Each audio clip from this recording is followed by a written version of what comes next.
Ladies and gentlemen, today on Poland Daily History, we will explore in depth the history of the szabla, or the Polish saber. This is the weapon that is immortalized by the Polish wing hussars that spread fear throughout European history, and it was used to save Christianity in the famous Battle of Vienna. Today, we will talk to the expert, Marcin Bach, an instructor of fencing and historical fencing. And later on in the program, he will teach us a few moves. Does the military style of fencing have any difference from the contemporary sports fencing that we see nowadays? To są bardzo różne rodzaje szermierki. Pierwsza rzecz, którą widać gołym okiem. These are two very different types of fencing. The first obvious distinction is the difference in weapon. The sports saber is very thin at the back, while the battle saber, this is a late battle saber from the late 20th century, is heavier, wider, and of course it is sharp. It's actually a completely different weapon. The aims are completely different as well. When fencing is a sport, we want to score a point, win the battle, and then shake hands. We don't want to do any harm. In military fencing, the weapon is sharp. We want to cut, injure, or kill the opponent. The difference is quite substantial. In sports fencing, the force of the hit isn't important. Chcemy ciąć, zranić albo zabić przeciwnika. Różnica jest dość znaczna. W szermierce sportowej nie jest ważna siła uderzenia. Tak? Czy uderzenie silne? A strong hit and a light touch have the same importance. In military fencing, a light swipe won't injure the opponent efficiently, particularly when he is also wearing armor or some thick item of clothing, so you have to put some force behind it, you have to make a particular type of motion. The saber is heavier in historic military fencing, so the movements are slower. Everyone moves slower, they attack slower and defend slower. Broń jest ciężka w szermierce bojowej, historycznej, więc te ruchy są wolniejsze. Wszyscy poruszają się wolniej i wolniej atakują. In sports fencing, the very light saber moves around so quickly that the audience watching from the side often have trouble keeping up with the movements. Another thing, historic military fencing used to take place on the ground, whether that be on stones, grass, gravel, ice or snow, or on horseback. Była bojowa albo na ziemi. Actually, mounted fencing is a separate story, a very interesting one in fact, because you also have to be a good rider. The modern fencer has good shoes and a good surface, so the differences are great, even if the idea is similar. Chociaż idea jest dość podobna. So you mentioned that the mounted fencing and the normal standing fencing has some significant differences, and I was wondering if you can go a bit into the details of the difference between mounted and the standing form of fencing. To jest w ogóle bardzo ciekawa kwestia. Mało kto wie o tym, że była również wersja szermierki konnej.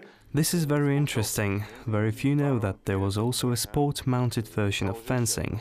Among others, Baron Pierre de Coubertin, the founder of the modern Olympic Games, was a great fan of mounted fencing as a sport. What is the difference in technique? Na ziemi poruszamy się na własnych dwóch nogach, możemy się poruszać do przodu, atakować przeciwnika, możemy się cofać. On the ground we move around on our own 2 feet. We can move forward to attack the opponent or we can retreat, while on horseback we would also have to be a good rider, a very good rider, in order to be able to handle the opponent. We can't jump back on our feet. We can defend ourselves with our weapon or try to dodge attacks while in the saddle. Tatars and Cossacks were masters at this. People of the Asian steppes greatly mastered riding and dodging attacks on horseback. Poles learned a lot from them. In the 20th century, Polish cavalry placed a great deal of emphasis on mastering movements in the saddle. W wieku polska kawaleria duży nacisk przykładała właśnie do opanowania poruszania się w siodle końskim. Jeździec musiał umieć wskoczyć na siodło, zeskoczyć, przechylić się, zawisnąć. The rider had to be able to jump into the saddle, jump out, tilt and lean over on one side of the horse. These variances were very useful during a battle, whether the fight involved sabers or lances, so the differences are great, although people who fought with weapons on foot and horseback in the 20th century said it is very useful for fighting on foot and on horseback, and we had the opportunity to do it. Perhaps we'll discuss that later. The basic movements, slashing and parries on one side and the other were useful. Another thing that must be remembered is that when fighting on horseback, in front of us we have the horse's head, his ears, so one needs to be very careful when engaging in combat with a sharp saber, not to hurt it, because this is your mount taking you into battle. Trzeba bardzo uważać, żeby walcząc ostrą szablą, no nie zrobić krzywdy własnemu wierzchowcowi, tak? Bo on niesie nas do bitwy.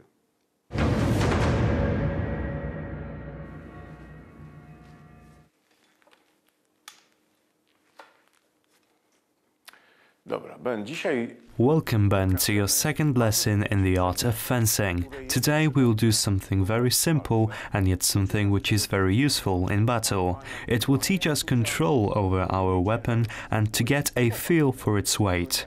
This is the molette, meaning the mill. We have a couple versions of it actually. The first one is the so-called French mill.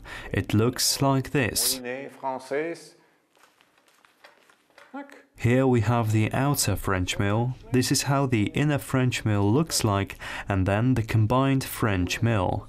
Give it a try. Come up here and give it a go. Chodź tutaj bliżej. Najpierw zaczynamy. Let's start with the outer French mill. The tip of your weapon moves forward, then you twist your wrist and back to the starting position. Próbujemy. Hop. Spokojnie. No worries. I will teach you everything you need to know. Luźno. A loose grip. Luźno. Hop, hop, hop, hop, hop. Hop. I hop. Jest. I jeszcze raz. One more time. Excellent. Tak jest. Na początku From the start, we need to prepare our wrist. The two fingers which hold on to the grip need to hold on at all times, or else we will drop our weapon and disarm ourselves. nie można nigdy puścić, bo nam broń wypadnie z ręki. Sami się rozbroimy. Ale możemy na początku te trzy palce He starts with these three fingers in an open position. I use this method here, but you can keep those three fingers open, but make sure that you hold on with the other two. Give it a try. byle nie te dwa i próbuj. Śmiało. Hop. Dobrze. Hop. Tak jest. Hop. Bardzo dobrze. To jest młyniec francuski zewnętrzny. That was the outer French mill. Now let's try the inner French mill. We do it in the exactly same way, just twist it in the opposite direction. Obrót tu. Hop. Hop. Hop. Dobrze. Tak jest. Well done. There you go. This is what it's all about. This type of a mill can be used to attack your opponent. Do ataku na przeciwnika. Hop. Hop, tak? Czyli ja mogę... I can go like this. Trust me. Don't worry, I won't hurt you. I'm just showing you how to do it. Hop. Albo hop. Ale może być też użyty to defend yourself. Nie? Powolutku, nie? Że... Come here this way. Pokażemy. Chodź, chodź, chodź, chodź, chodź. Chodź. Bardzo powoli. W tą stronę. No, powoli. Kieruj. Dotknij mnie lekko. Now swing it lightly toward my collarbone. Okej. Jeszcze raz. Jeszcze. Pach. Try it again. Pach. Tak, to jest młyniec. Ten sam ruch. This is the mill. The same type of move can be used to attack your opponent or to parry an attack from your opponent. Połączyć te dwa młyńce. Now let's try to connect the two mills and go for the combined version. The inner mill and the outer mill, and voila! We have the combined mill. Dobrze, dobrze, dobrze. Trzeba mocno... You have to practice this move with your wrist quite a lot. Another 1,000 or 2,000 repetitions and you will get the hang of it. So this is the combined French mill. Mamy młyniec polski, tak? And now let's try the Polish mill. It's based on the tip of your weapon being swung backwards. In the French mill, it moves forward. Here it moves backwards. Czyli, dobrze, dobrze, tak, tak, jeszcze raz. There you go, well done. Po stronie wewnętrznej, hop, hop, hop, no spróbuj. Nie, dobrze, dobrze, teraz zrobiłeś podwójny. A teraz mixed. Hop, hop, hop, hop. Super! Ma jakieś polskie. Looks like you have some Polish genes in there since you are picking this up very quickly. So now let's try the last type of mill.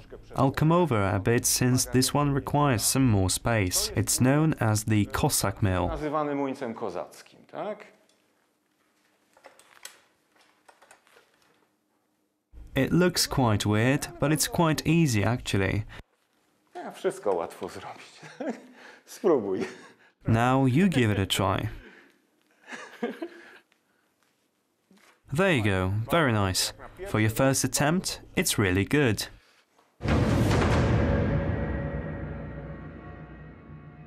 Today we have explored the history and the usage of the Polish szabla that is iconic to Poland history and have been with Poland throughout years of war. And that's it for today. I'll see you next time on Poland Daily.